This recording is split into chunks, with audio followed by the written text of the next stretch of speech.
employee's job description. So you're not going to develop a form for a car salesman for a professor, because obviously they need to look at the sales they're making, and professors have completely different things that they need to. And then you're going to decide who is conducting the actual evaluation. So the most common is your direct manager, and other people include subordinates. Customers could even really evaluate you. They'll ask for surveys, and your peers can evaluate you too because they're with you. Some errors that go into this are the halo effect. So your performance appraisal could be really biased. So sometimes people don't want to rate people really bad because they feel uncomfortable because you know who's rating you. So if you get a bad rating, you don't want that. And then validity, because it doesn't really measure like very relevant aspects of your performance, and it just should be reviewed a lot more often.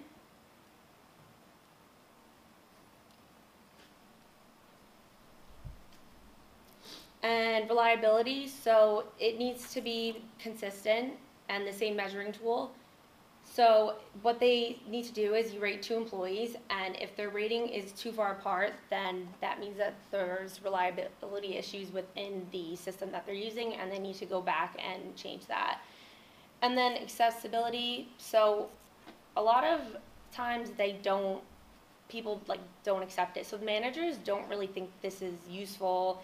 They don't want to do it. It's time consuming, and they're the ones who don't really accept it more. I mean, as an employee, you have to accept it.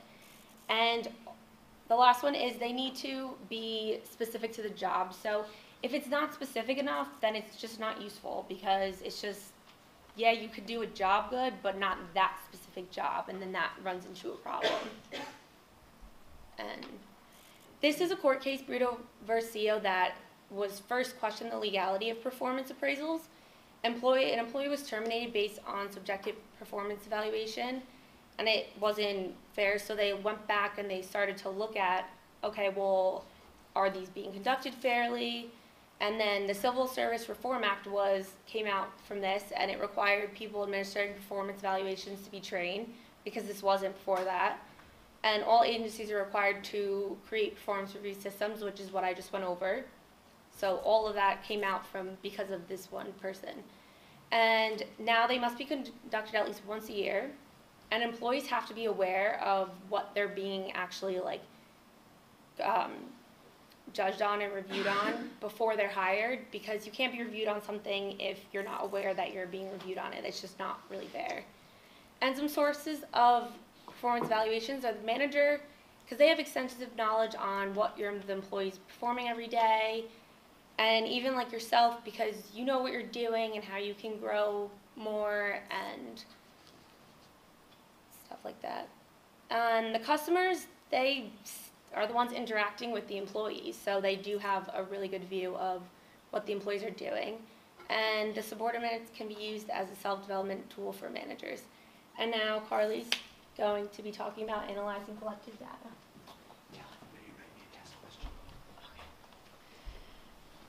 So to start off, I would like everyone to write you guys a test question based on what either you've heard from here or through my slide or my good friend Veltie's slide.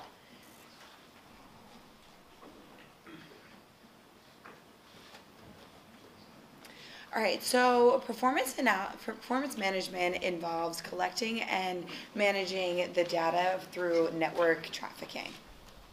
It does performance that helps you manage and shows the data that is given on a certain day-to-day basis.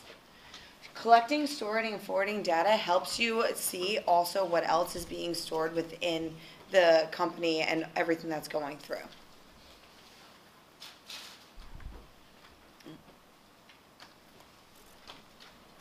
When connections fail, it is easy for them to determine when it happens, and allows them to allocate where it happened because they had stored the data in a previous file.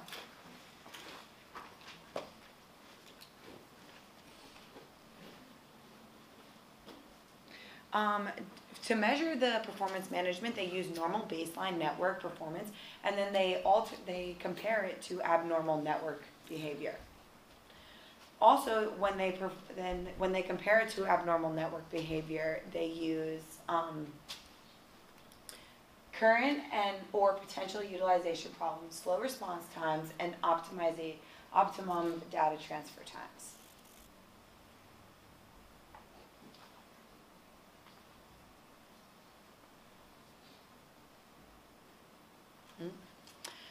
Collecting performance-related data is then stored in the database or data file. So it's easy for them to be able to go back and find out where they have stored the different data that they've used to collect it from the employees. They are able to locate, diagnose, and correct network working problems so that makes it more efficient and reliable of the company.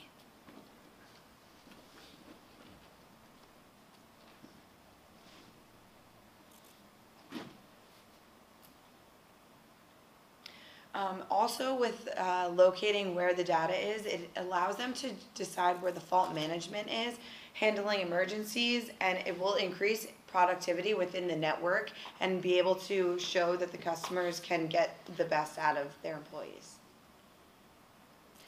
Normally, the performance management, they'll use historical and performance data and real-time and performance data.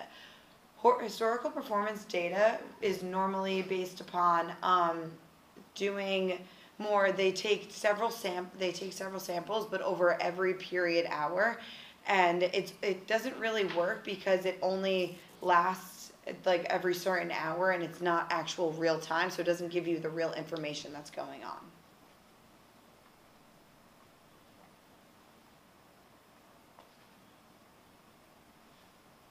Real-time performance analysis, on the other hand, is much more broader. It's a much bigger eye-opener.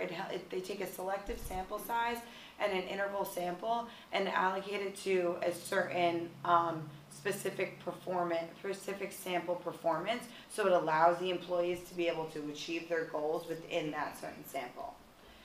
So why do we do the data gathering and achieving goals is more because if we were to take an employee that if we were to take an employee that wanted to succeed in achieving his or her goals, we'd want to go more based upon just a gut feeling.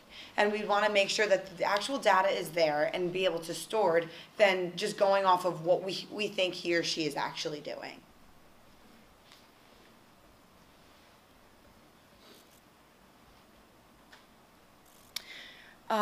The information refers to the process of collecting the data and information, and this now will go towards the employees wanting to have the goals and achieve what those goals are.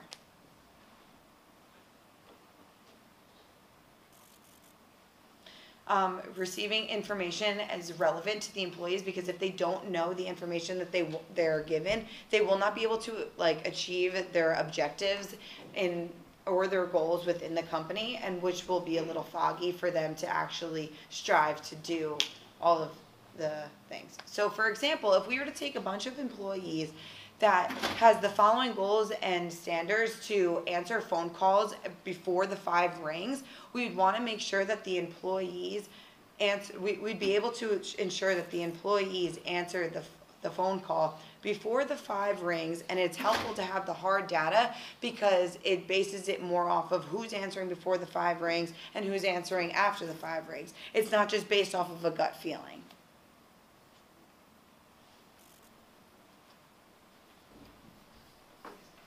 It also helps reduce arguments and disagreements within the work field.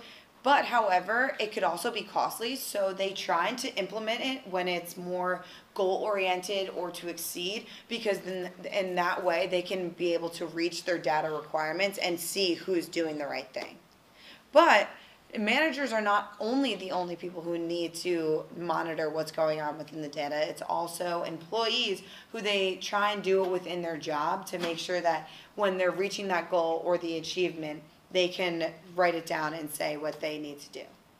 And now I'm going to introduce my great friend, Velty. How you doing today? My step is step 5, the evaluation process. So after everything that my partners, colleagues, teammates have said, you have to evaluate the process. Without that, everything that you have collected, all the data you collected, you have to see if it's important. You have to see if data is even worth checking. You're wasting your time. You have to see if your company is really going to succeed in the coming years. And without this, your company is worthless pretty much. You need to have these great questions. And these things are a major key to what your company is going to be. Yes, that's DJ Khaled. Everybody knows this major key. Everybody's going to look up right now from their cell phones and everything. They're going to realize that this is a major key. Performance is a major key in every single one of your companies. If you don't have this, your company will go into the ground. Your employees will decrease efficiently. Your money decrease. All your revenue decrease. Everything that you have will decrease. Your company will be pointless. It'll run to the ground. Pretty much everything like that. Your performance management, if you don't have performance management, there's no point even having a company because you'll look like the Sixers. These guys, as you see here, started from the bottom. He's still at the bottom. I can't hear how many times Philly fans have to tell me they're going to go to the top. Eagles, Sixers, they're still at the bottom, and they're going to stay at the bottom. This guy's been holding this sign up for 15 years. I work at a company called Curex, a specialty pharmacy. We have a thing that we do. It's like, it's kind of an experiment. We have younger kids go out, and we go up and talk to doctors. We go up, you sell these products. So everything you see on TV, Harvoni, whatever those drugs are that you see, that's what a doctor looks like. He does not want to talk to you at all. So your performance has to be above par. You can't be a young kid my age going to a marketing major. I can't even pronounce half of the drugs that I go and talk about. But I could go in, I could, talk to him, show a little PowerPoint. My performance is on point. So I get him to buy that drug. He comes through my company, and he's going to buy that drug because you know what? I want to make that money. I want to do that performance. And he's going to come to me, spend his money through my company, and my company's going to love it. And you know what they're going to do? They're going to pay me well, and I'm going to be happy. And my performance appraisal, it's going to be great. And you know what? I'm going to get paid well because of that. And performance appraisals, performance has not changed the definition throughout the 100 years that it's been around. But the appraisal has. The appraisal process has been very different throughout the years. Nowadays, everybody knows everybody has something wrong with something that's going on. Donald Trump's president. Everybody is upset about that. Yeah, okay, whatever. Girls aren't treated well. Everybody's not treated well. Anything happens. Everybody now, the hierarchy of a company is almost not even relevant at this point. Some companies are doing what is called as a 360 view. So you have all these different ways. Cell phones, iPads.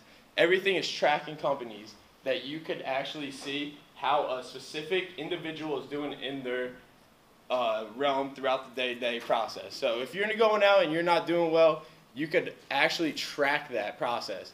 And everybody's going to be treated equally throughout certain processes. This is one way that they are actually engaging and